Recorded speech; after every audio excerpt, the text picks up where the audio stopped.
What did a teacher say that broke your heart? Be free to tell your own stories in the comment section. At 13, I was choked, slammed against a tree, and then groped and further sexually assaulted by an older classmate. One boy in my class beat my attacker off me, while another lent me his shirt to cover my ripped one. I told my mother when I got in the car that afternoon. Without saying a word, she parked the car and walked inside. 45 minutes later, she walked out red in the face and crying. The next day, she told me what had happened. The teacher she met with, along with the headmaster, let's call her Mrs. K, said something truly awful. She informed my mom that she had raised 4 boys on her own and that it was normal. That it wouldn't have happened if I hadn't wanted it, and that I should be more careful. My mother threatened to put Miss Eek's head through a wall. Then she walked out, took me home, and never stepped foot inside my school again. Edit. Okay, in less than 2 days, this got over 1,000 upvotes. Thank you all so much. It's settled. Don't worry, she said, standing behind me. I looked at the notice board again. My name was not there this time in the list of students who haven't paid the fees. I looked at her again, confused. She patted my head and walked away. 10th of every month was a nightmare for me. They'd put up a list and my name would always be there. And well, kids are not always kind, we know that. I don't know what made her believe in me. I wasn't the class topper. I wasn't exceptionally good at anything. But one day she decided she was going to pay for my education. She paid my fees and she continued to do that for more than a year. None of my classmates knew about this.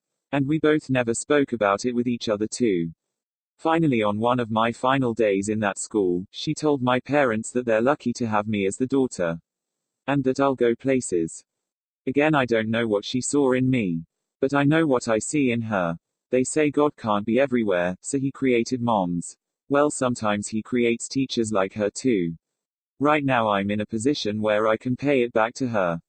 But I won't. For I can only pay the amount back. What do I do with the taunts she saved me from, the nightmares she wiped away, and the self-respect and confidence she gave me? Certain things should remain as debts. Can you do that outside? Miss Isa, my 10th grade math teacher, glared at me as her words landed like a blow to the face. She was annoyed at all the noise I was making as I quietly sobbed over another failed math test. Math has always been a struggle for me, so those livid red marks on my paper shouldn't have come as a surprise. I was just so sure this time would be different. I studied for hours upon hours, staying up late into the night, and skipped playing with my friends, all so I could pass this test. All for nothing. What hurt the most was knowing that, despite our financial situation, my parents even hired a tutor to help me. Now that money and their hopes had been wasted on their pathetic, empty-headed child.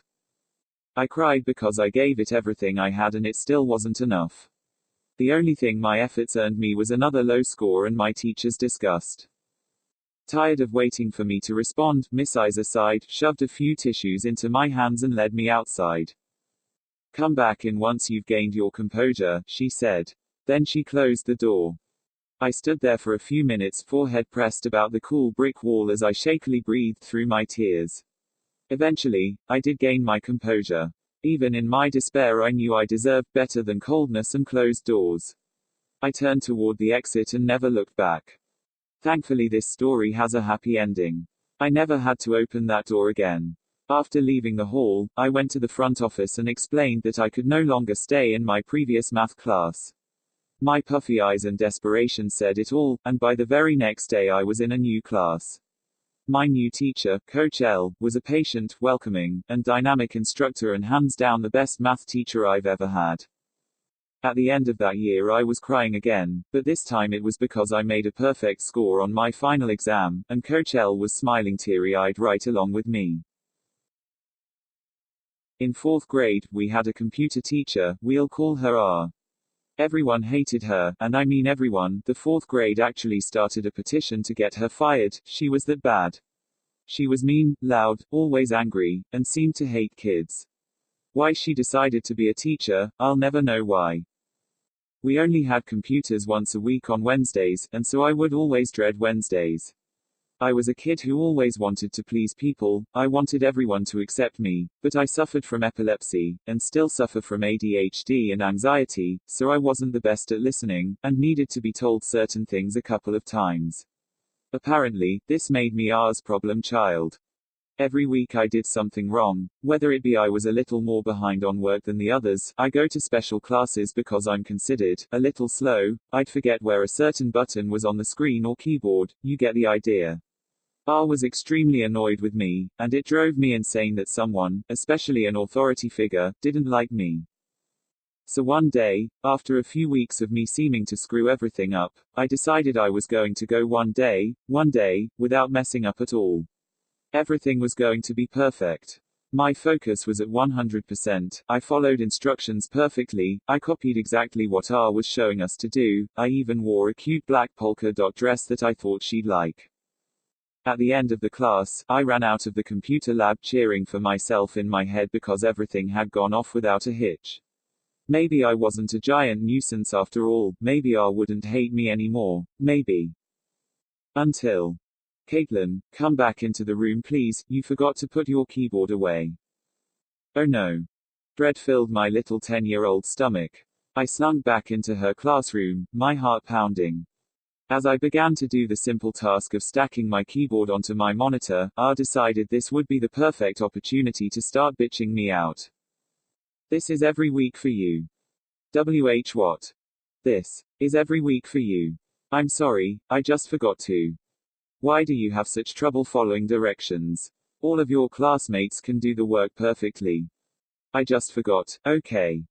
As I tried to walk out of the classroom with a shred of dignity, R blocks my exit and starts yelling. Do not walk away when I am speaking to you. You are the rudest, most incompetent child I have ever met. Apologize right now. At this point I was standing there crying, cowering. I'm sorry.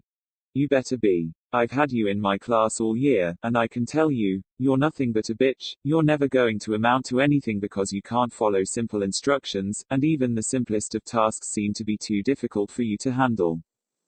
This teacher called a 10-year-old a bitch. At this point my polka-dotted dress which previously held so much hope was now soaked with tears.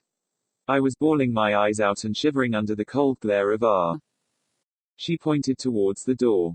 Get back to class. I ran out of her room, crying hysterically. All my classmates saw my tear-stained face and instantly knew what was up. I never wore that polka-dotted dress again, but the good news is, I'm now only 16 and self-employed, but R got fired from the school after that year. How's that for never amounting to anything, R? Alright guys, I want you to get into groups of 4. Squeals. Excitement. Everybody grabbed the friends. As expected, I, with no friends to speak of, got left out. Scanning the room, I observed that 2 other people were also not in a group. And as 2 plus 1 does not make 4. We decided to ask the teacher if a group of 3 would be okay. She'll probably say yes, I thought, as we went up to her desk. This has happened before, anyway. Miss, is it alright if there's a group of 3? I know you said 4, but, well, there aren't enough people. I finished my sentence and waited for her to speak. And waited. Some more awkward silence. Finally, she cleared her throat, bugged her eyes out and stared up at me, preparing to speak. And why is it, she asked, pure venom dripping from her words, that it always seems to be you 3 who end up without a group? Ouch, that hurt. Okay, miss, I get it. I have no friends. But pretty please don't throw it in my face like that. Okay, Professor Umbridge. Okay.